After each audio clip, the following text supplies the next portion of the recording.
ప్రియ శ్రోతలు, మీ బైబిళ్లు తెరవండి. ఈ రోజు మన పాఠ్య భాగం 2 కొరింథీ పత్రిక 10వ అధ్యాయం. శ్రద్ధగా వినండి.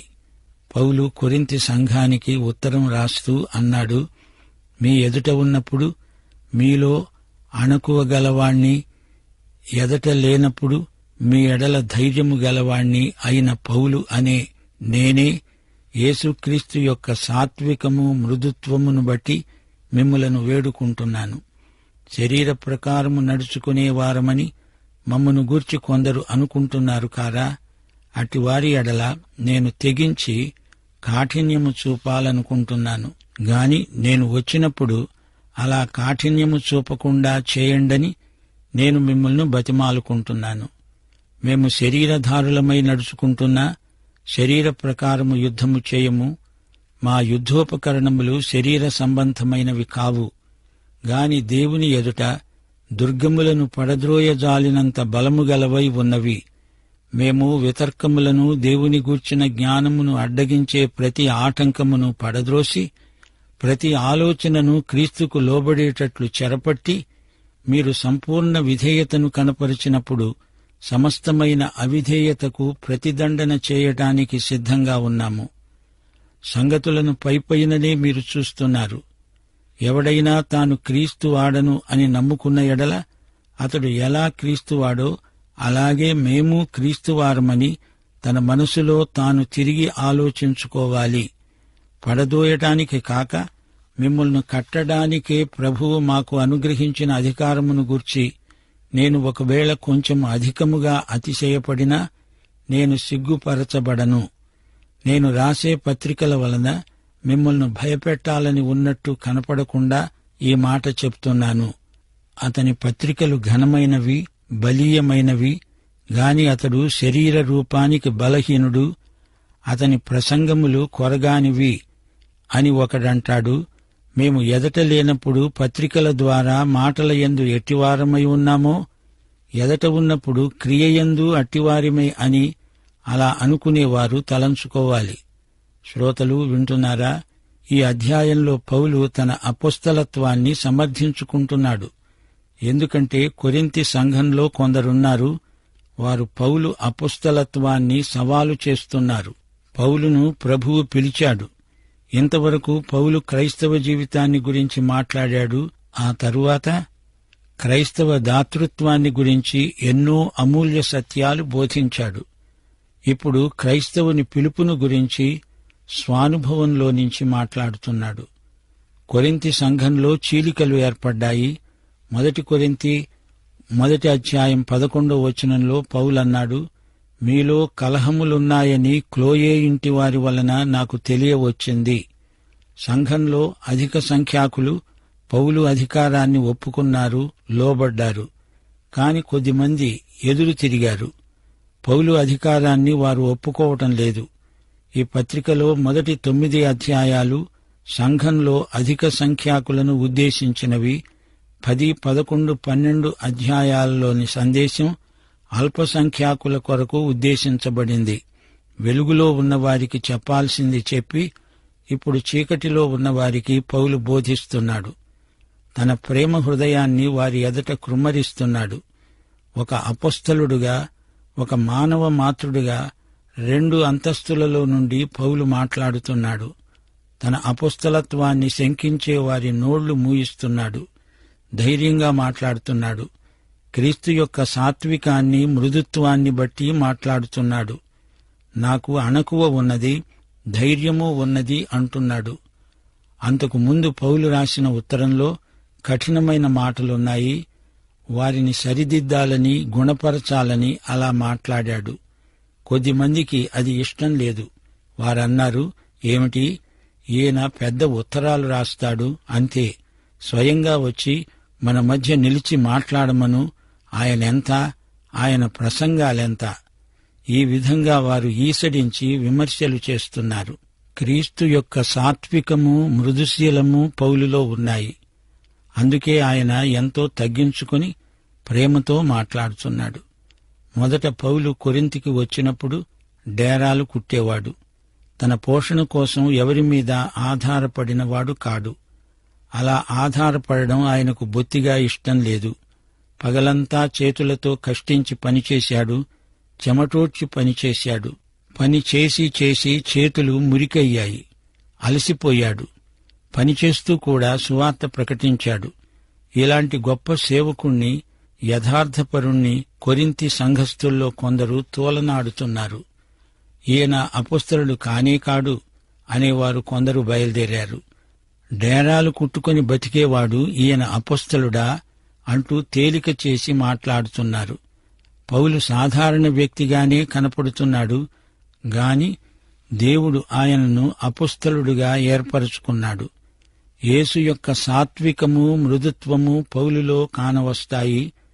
యేసు లోకములో ఎట్టివాడో మనము అట్టివారమై ఉన్నాము. ఒక సాధారణ వ్యక్తిగా లోకంలో జీవించే కృప ఈ అపొస్తలునికి ప్రభువే ఇచ్చాడు. పౌలు మన మధ్య ఉన్నప్పుడు మామూలు మనిషే గాని ఉత్తరాలలో ఎంత ధైర్యంగా రాస్తున్నాడో చూడండి అని వారు చెప్పుకున్నారు. ఆయన ఉత్తరాలలో అధికారం ఉట్టిపడుతున్నది అని చెప్పుకున్నారు. యేసు ప్రభు ఈ లోకంలో ఉండగా వడ్రంగి పని చేయలేదా? దేవుని కుమారుడు కార్మికుడయ్యాడు. నేను సాత్వికుడను, దీనమనస్సు గలవాడను, నన్ను చూచి నేర్చుకోండి అన్నాడు ప్రభు. యేసు శిష్యులు, అపొస్తలులు యేసునే నేర్చుకున్నారు. శ్రోతలు, మనము అంతే. యేసు మనకు జ్యేష్ఠ సోదరుడు గదా. నా బయటి ఆకారం చూచి బలహీనుణ్ణి అనుకుంటున్నారా? నాకు ప్రభువిచ్చిన అపొస్తలిక అధికారమున్నది. ఆయన ఇచ్చిన శక్తి సామర్థ్యములున్నాయి. నేను మీ మీద అధికారం చలాయించాల్సిన పరిస్థితి మీరెందుకు కల్పించుకోవాలి అని పౌలు వారిని నిలదీసి అడుగుతున్నాడు. మీ మధ్యకు సాత్వికుడినై వస్తాను. నా శరీర ఆకారాన్ని బట్టి అంచనా వేస్తారా? అలా చేయకండి అంటున్నాడు. సోదరీ సోదరులారా, వింటున్నారా? ఈ రోజున దైవ సేవకులు వేషభాషల్లో అధికారాన్ని వ్యక్తం చేసే కృత్రిమ ప్రయత్నాలు చేయనక్కర్లేదు. మనం సాత్వికులమైనంత మాత్రాన మన అధికారం ఎక్కడికి పోదు. యేసు ప్రభువు శిష్యుల పాదాలు కడిగినా ఆయన ప్రభువే. మన అధికారం మన జీవితంలో ఉంది. మనం ప్రకటించే వాక్యంలో ఉంది. సైతాను మనిషి దర్జాకు, బయటి ఆకారానికి ప్రాముఖ్యమిస్తాడు. యేసు నడుముకు తువాలు కట్టుకున్నాడు, పాదాలు కడిగాడు. పౌలు వీరి దూషణ మాటలను ఖండిస్తున్నాడు. తనను విమర్శించే ఈ కొద్దిమంది అడుగులకు మడుగులొత్తడానికి పౌలు అక్కడ లేడు. క్రీస్తు మనస్సు నెరిగినవాడు, యేసు మనస్సు కలిగినవాడు పౌలు. పౌలు శరీరానుసారమైన వ్యక్తి కాడు. ఆయన ఆత్మ సంబంధి. డేరాలు కుట్టే పని చేశాడు. ఎవరికోసం? ఎఫెసీ పత్రిక 4వ అధ్యాయం 28వ వచనంలో పౌలే స్వయంగా చెప్పాడు. అక్కరగలవారికి పంచిపెట్టడానికి వీలు కలిగే నిమిత్తం తన చేతులతో మంచి పని చేస్తూ కష్టపడ్డాడు. అది క్రైస్తవ నీతి. శరీరంలో అనగా మన సహజ శరీర స్వభావంలో మంచిదేదీ నివసించదు. రక్షించబడి పరిశుద్ధాత్మ నింపుదల గలవారు శరీరాన్ని జయించినవారు, దాన్ని నలగొట్టి వశపరుచుకున్నవారు. పౌలంటున్నాడు, మేము శరీరధారులము గాని శరీర సంబంధులము కాము. మా యుద్ధోపకరణములు శరీర సంబంధమైనవి కావు. మాది శరీర బలం కాదు, ఆత్మబలం, కృపాబలం. ఇది ఆధ్యాత్మిక యుద్ధం. యుద్ధోపకరణాలు ఆధ్యాత్మికమైనవే. మన శత్రువు శరీరికాడు, వాడు సైతాను, దురాత్మ. దేవుని వాక్యమే మన ఆయుధం. అది ఆత్మ ఖడ్గం, రక్షణ అనే శిరస్త్రాణం. దేవుని వాక్యమనే ఆత్మ ఖడ్గం ధరించుకున్న సైనికులం మనం. మనం సైతాను దుర్గములను నేలమట్టం చేయగలము. దేవుని వాక్యం రక్షణార్థమైన దేవుని మహాశక్తి. ఆదికాండం నుండి ప్రకటన గ్రంథం వరకు అందలి ప్రతి గ్రంథాన్ని, ప్రతి వాక్యాన్ని అక్షరాల మనం నమ్ముతాము. పరిశుద్ధాత్మ మనకున్నాడు. పరిశుద్ధాత్మ చేత ముద్రించబడ్డాము. పరిశుద్ధాత్మ శక్తి కలిగి మనం యుద్ధం చేస్తున్నాము. మరొక ఆయుధం మనకున్నది, ప్రార్థన. ఈ ఆధ్యాత్మిక యుద్ధంలో విజయం మనదే. అనగా యేసుని బట్టి మనది. ఆయనకే మహిమ. మనమంతా క్రీస్తుకు చెంది ఉన్నాము.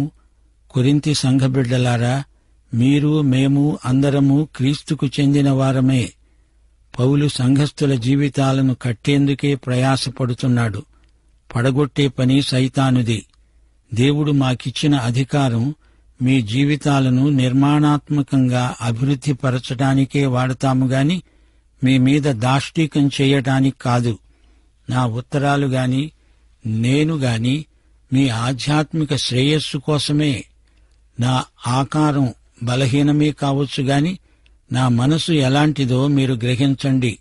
మన ప్రభువు యొక్క సాత్వికం, మృదుత్వము నన్ను నింపివేశాయి అంటున్నాడు అపొస్తలుడైన పౌలు. పౌలు యొక్క వాక్చాతుర్యము భౌతికమైన ఆకర్షణ కాదు.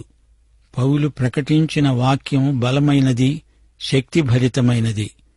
మొదటి ఉత్తరంలో పౌలు మాటలు కఠినంగా ధ్వనించినా ఆయన మనస్సు ఎంతో సున్నితమైనది, మృదువైనది. అలనాటి సంసోను బలం అతని శరీర దారుఢ్యం వల్ల కలిగింది కాదు, దేవుని ఆత్మ వల్ల కలిగింది. తిమోతి యువకుడే, కాని అతడు క్రీస్తునందున్న కృపచేతనే బలవంతుడు కాగలడు. పౌలు ఉత్తరాల ద్వారా మాట్లాడినా, వ్యక్తిగతంగా వారితో ముఖాముఖిగా మాట్లాడినా దేవుని ఆత్మ రాయించింది, మాట్లాడించింది మాత్రమే. విశ్వాసులారా, విశ్వాసంగాని భక్తిగాని నీకంటే నేను గొప్ప అని కొలుచుకోవడానికి, పోల్చుకోవడానికి కాదు. అలా పోల్చుకోవడం శరీర స్వభావం, అది భక్తిహీనత. ఒకరికంటే మరొకరి గొప్ప ఏముంది? నేను గొప్ప అనుకునేవాడు ఇతరుల సేవలు కోరతాడు, తగ్గించుకునేవాడు సేవ చేస్తాడు. యేసుక్రీస్తు పరిచారము చేయడానికి వచ్చాడు గాని సేవ చేయించుకోవడానికి రాలేదని మనము ఎల్లప్పుడూ జ్ఞాపకముంచుకోవాలి. క్రీస్తు శరీరంలో మనము ఒకరొకరికి అవయవములం. ఒకరికొకరు సేవ చేస్తూనే ఉండాలి. 12వ వచనం, తమను తామే మెచ్చుకునే కొందరితో జతపరుచుకోవడానికైనా వారితో సరిచూచుకోవడానికైనా మేము తెగించలేము గాని వారు తమలోనే ఒకరిని బట్టి ఒకరు ఎన్నిక చేసుకొని ఒకరితో ఒకరు సరిచూచుకుంటున్నందున గ్రహింపు లేకుండా ఉన్నారు. మేమైతే మేరకు మించి అతిశయపడము గాని మీరున్న స్థలము మేరకు రావాలని దేవుడు మాకు కొలిచి ఇచ్చిన మేరకు లోబడి ఉండి అతిశయిస్తున్నాము. మేము క్రీస్తు సువార్తను ప్రకటిస్తూ మీ వరకు వచ్చి ఉన్నాము గనుక మీ వద్దకు రానివారమైనట్లు మేము మా మేర దాటి వెళ్లుతున్న వారము కాదు. మేము మేరను మించి ఇతరుల ప్రయాస ఫలములలో భాగస్థులమనుకొని అతిశయపడము.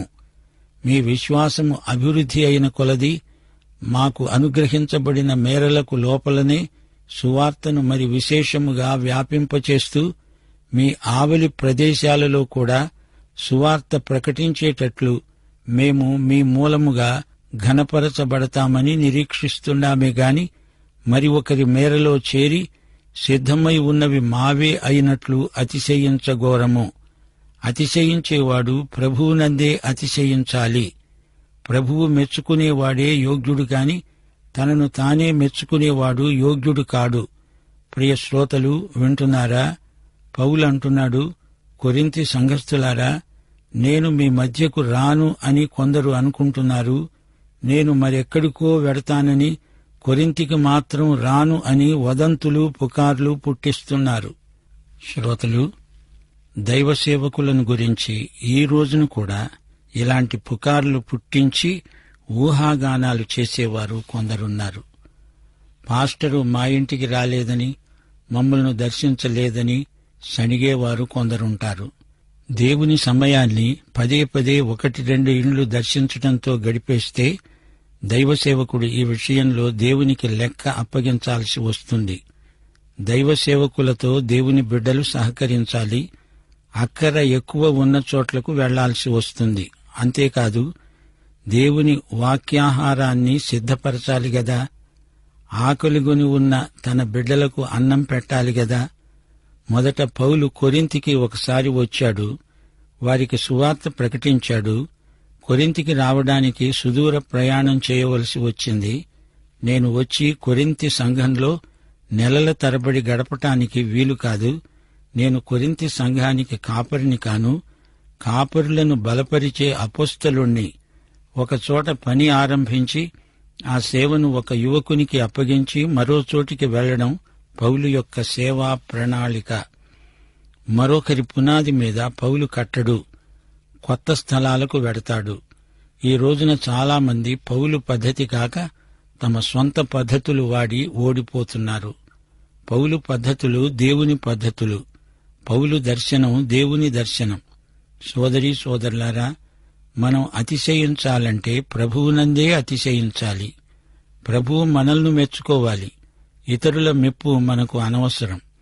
ఒక వ్యక్తి పిలుపు ఏదో తెలుసుకోకుండా ఆ వ్యక్తిని ఊరికే విమర్శించడం తప్పు.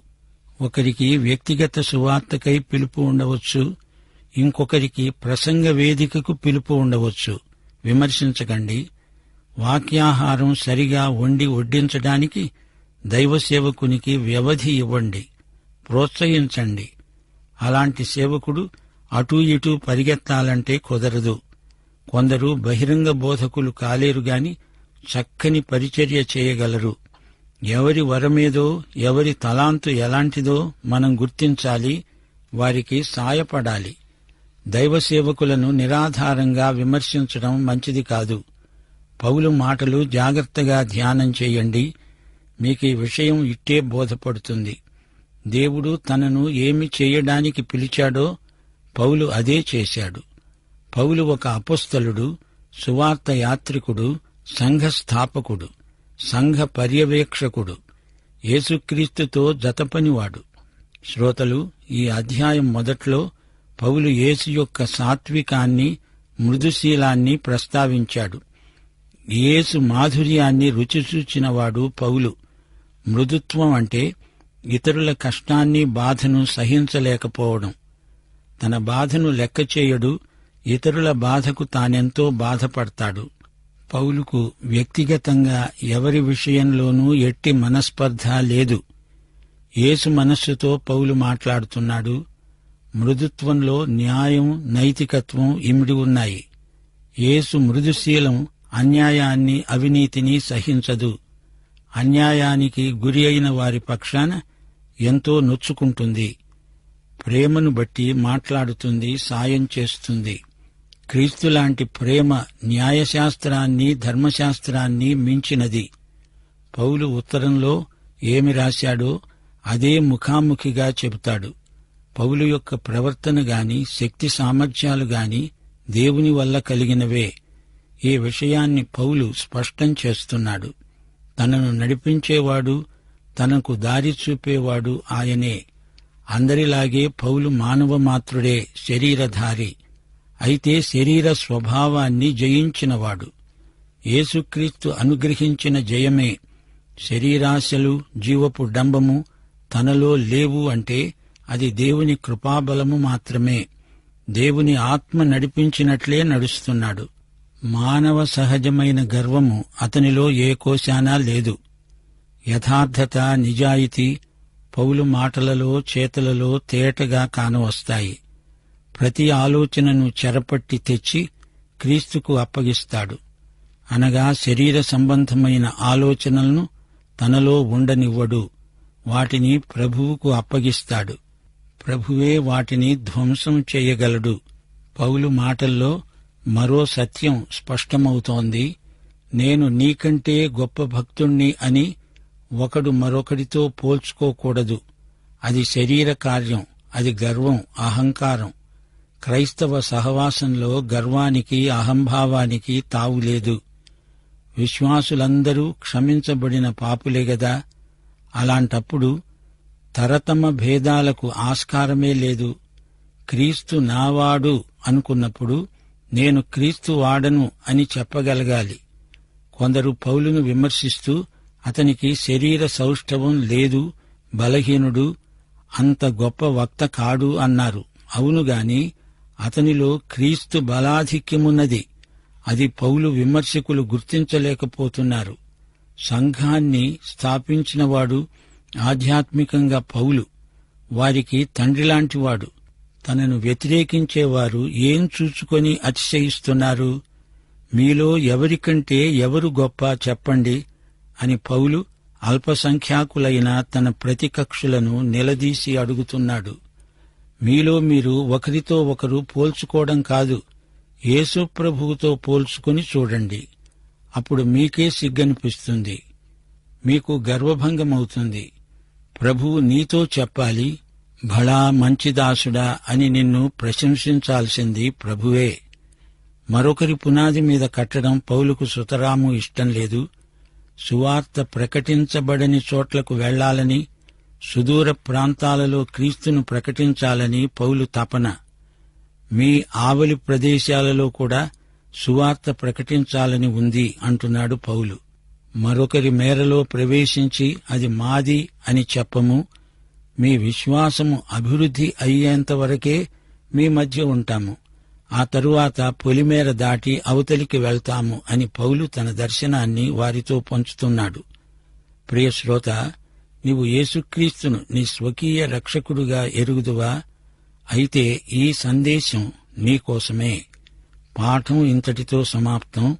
ప్రభువైన యేసుక్రీస్తు వారి కృప, తండ్రి అయిన దేవుని ప్రేమ, పరిశుద్ధాత్మ యొక్క అన్యోన్య సహవాసము మనకందరికీ నిత్యత్వము పర్యంతము తోడై ఉండునుగాక.